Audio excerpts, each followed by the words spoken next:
Hey, bonjour tout le monde, comment allez-vous? Moi je vais super bien.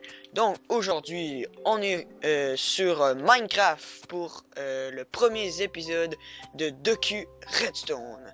Aujourd'hui nous sommes pas seuls, nous sommes accompagnés de Energy. Salut à toi! Salut! Ça va bien? Ouais, toi? Ça va super bien, donc sans plus attendre, on est parti. Donc allez. Donc, c'est l'épisode 1, je vous avertis tout de suite, c'est vraiment débutant. Donc, au fur et à mesure qu'on va avancer dans les épisodes, donc l'épisode 1 va être de plus en plus difficile. En fait, l'épisode 1 va être très débutante, puis au fur et à mesure qu'on avance, eh bien, ça va se compliquer. La vraie base, ouais, l'épisode 1. Hein, les bases des bases, comme on pourrait peut-être dire. Donc, c'est parti. Donc, pour commencer, nous allons parler de avec quoi on peut activer la redstone. Donc, pour commencer, nous avons quoi? Le levier qui peut faire activer le redstone seulement d'un clic, qui est... c'est ça.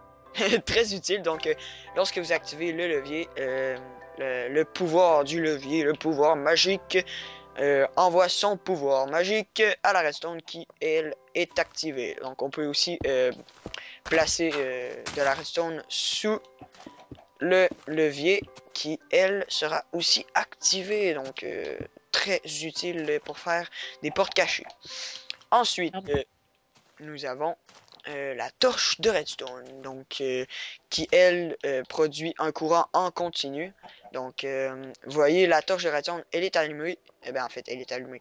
Il y a une torche de redstone placée sur le bloc et un bloc plus loin, on retrouve de la redstone. Donc, comme vous voyez, elle est activée. Puis, la seule façon d'arrêter le courant de la torche de redstone, bien, c'est de la détruire. Donc, là, vous voyez, le courant ne passe plus. Là, on la remet et le courant passe. C'est magique. Ensuite, les boutons. Quelles différentes sortes avons-nous?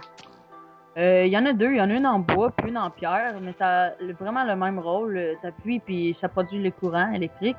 Mais contrairement à l'ordinateur, le bouton en bois, il n'est pas différent de lui en pierre, parce qu'à l'ordinateur, on peut tirer dessus avec notre flèche, puis ça l'active, mais à la Xbox, ça ne fonctionne pas.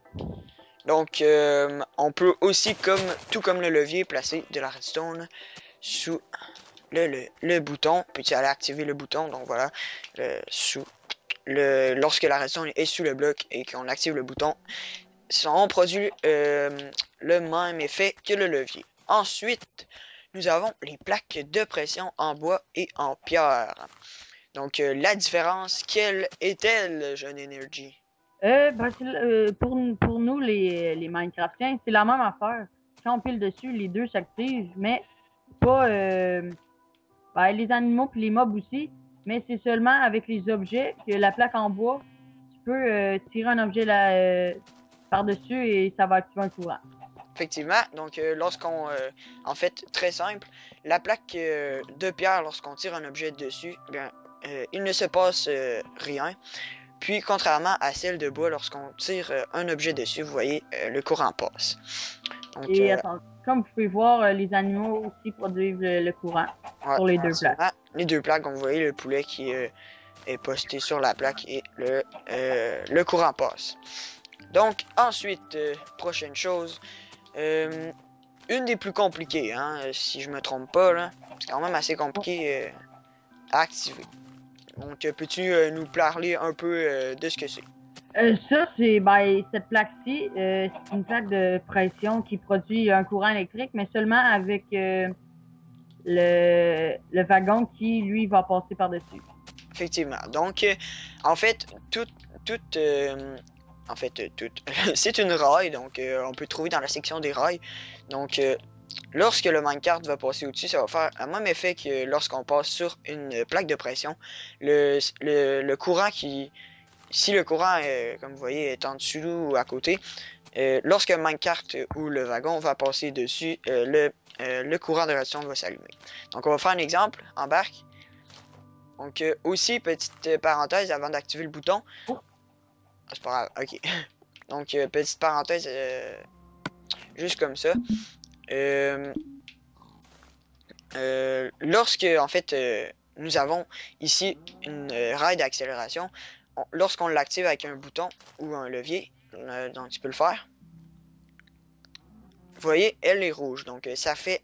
En fait, le courant du bouton est propulsé à la rail d'accélération qui, elle, vous propulse. Donc, quand même très utile. En fait, c'est une bonne technique. Donc là, comme vous voyez, Energy est au-dessus. Puis vous voyez, le courant passe très très bien. Ensuite, deuxième chose, lorsque... voilà, ici le bloc, en fait, aucun bloc. Même si le minecart passe au-dessus.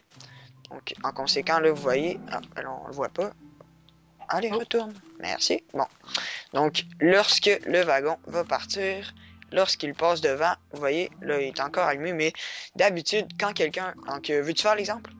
Ah, En fait, ouais. donc, même si on fait juste passer devant, donc, vous voyez, refais-le. Donc, vous voyez, on passe devant, le circuit passe quand même, même si on n'est pas immobilisé sur la rail. Donc, c'est très utile. Ensuite, la redstone.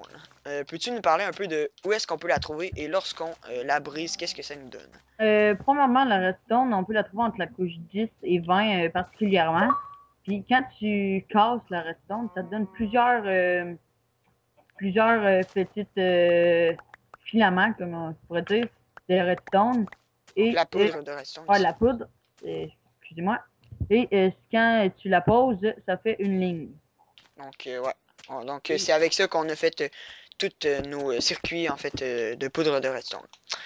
Mais sa particularité aussi, la redstone, c'est que quand tu marches dessus, elle s'illumine. Ouais, donc très important à savoir. Ben, en fait, très important. C'est pas tant important parce que ça sert pas à grand chose, mais lorsqu'on pile sur le bloc, ça illumine. Donc, ça illumine vraiment pas beaucoup, mais dans les mines, parfois c'est pratique. Ah oui, au passage, là, on le voit pas parce que c'est le jour, mais une torche de redstone, donc là, vous voyez ici, allume beaucoup moins qu'une torche normale. Donc, si vous minez, je vous conseille fortement de prendre une torche normale, en fait, de choisir une torche normale à la place d'une torche de redstone. Donc, ensuite, on passe au volet 2 de la vidéo. Qu'est-ce qui peut être activé par la redstone? Donc, ici, nous allons vous montrer tous les blocs et en fait, vraiment tout qui peut être activé par la redstone. Donc, en premier, qu'est-ce que nous avons? Energy. On a les pistons qui servent à pousser des blocs, qu'ils soient en métal ou au sable, n'importe quoi, sauf la particularité, c'est qu'il y en a qui sont collants et d'autres non. Donc voilà, donc là vous voyez. Donc les pistons, on va les voir plus en profondeur donc dans un autre épisode. Mais donc on s'attardera pas vraiment là-dessus, c'est juste pour vous montrer que lorsque on active les pistons à l'aide de courant de redstone, ben, ça les fait activer en fait. Ensuite, nous avons les doors, donc les portes. Ils peuvent être activés avec presque tout, donc un peu comme les pistons. Donc les pistons, on peut les activer avec le levier, le bouton, les plaques de pression, pas mal tout en fait. Puis les portes, c'est la même chose. Donc lorsqu'on va passer devant, vous voyez avec une plaque de pression, elle va s'ouvrir. Si on veut l'ouvrir avec le bouton, c'est la même chose, ça fonctionne aussi. Donc c'est très utile. La redstone aussi. Ouais, la redstone, lorsque vous avez la plaque de pression, et puis vous pliez dessus, voilà, ça s'ouvre. Magnifique. Mais la différence, c'est qu'il faut, pour la porte en bois, tu peux l'ouvrir à la main, mais l'enfer, il faut absolument qu'il y ait un courant pour l'activer. Ouais, donc vous voyez, je peux pas l'ouvrir, j'essaie, mettons, comme activer un bouton, en même temps de le faire, donc ici on peut le faire, donc vous voyez, je l'active très facilement, mais je ne peux pas avec la porte de fer. Ensuite, nous avons le portaillon. Donc, le petit portaillon. Il va être comme... ça ressemble vraiment à des portes, mais en plus petit. En fait, c'est un peu comme une porte de bois. Donc, c'est pas vraiment utile de l'activer avec un bouton ou quoi que ce soit. Donc, c'est comme une porte de bois. C'est beaucoup plus utile de l'activer à la main. activer le portaillon, donc vous voyez, comme ça. Vous pouvez l'activer avec un bouton, vous pouvez vraiment l'activer avec tout, c'est vraiment comme une porte. Ensuite, on a la trappe, même chose que le portaillon.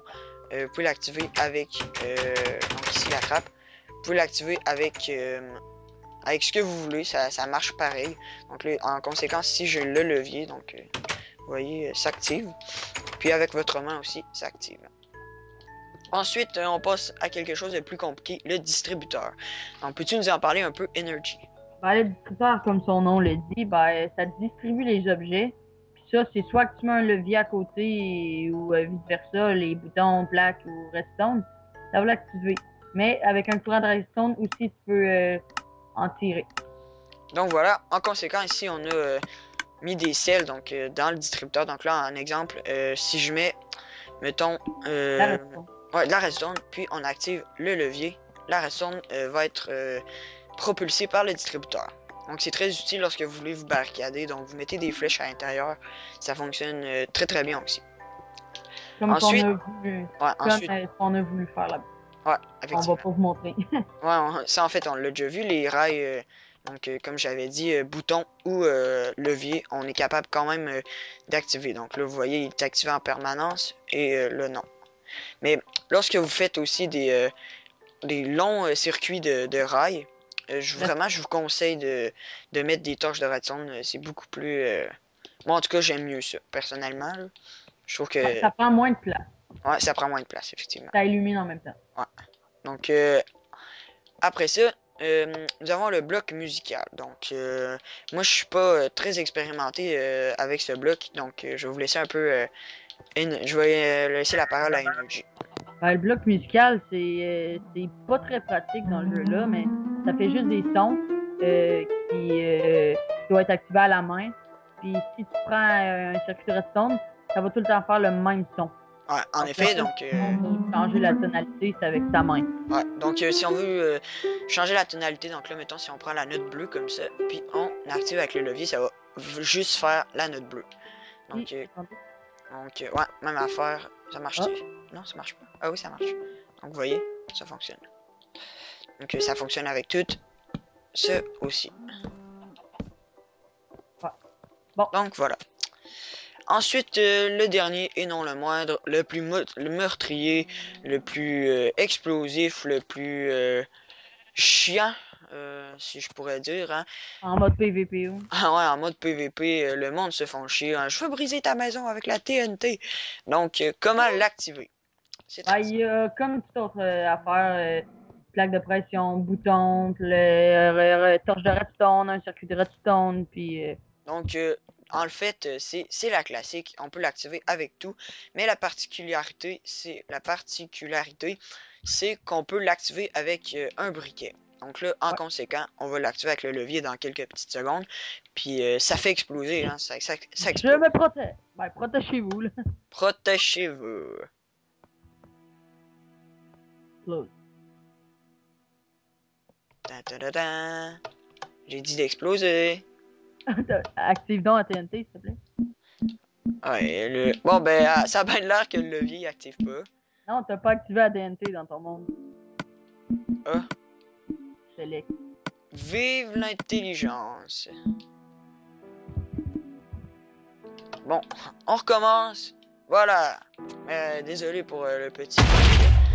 Et boum! Donc vous voyez, c'est à ça que ce bloc sert. Donc il y a plusieurs... Ben, en fait, il y a deux blocs qui peuvent survivre à cette explosion. C'est lesquels? La bedrock et l'obsidienne. Parfait. Donc c'est pas mal ce qui... La bedrock, tu peux pas l'avoir en survie parce que... Ah, on peut pas la briser. Ouais. Donc voilà. Attends, on pourrait montrer les torches là, de l'intensité. Ah ouais, c'est bientôt la nuit. Donc la vidéo va tirer à sa fin, hein, parce que ça fait quand même presque 15 minutes qu'on parle. Donc ça va bientôt tirer à sa fin. Donc il ne reste plus qu'à attendre que le soleil se couche. Bon ben déjà vous voyez quand même l'intensité, hein. Ici la torche normale qui illumine quand même beaucoup. puis la torche de redstone qui illumine presque pas. Donc, lorsque vous allez miner, je vous conseille fortement d'utiliser les torches normales ou encore la glowstone. Donc, merci d'avoir regardé la vidéo et on vous revoit, moi et Energy, pour un prochain épisode de Docu Redstone. Salut à tous!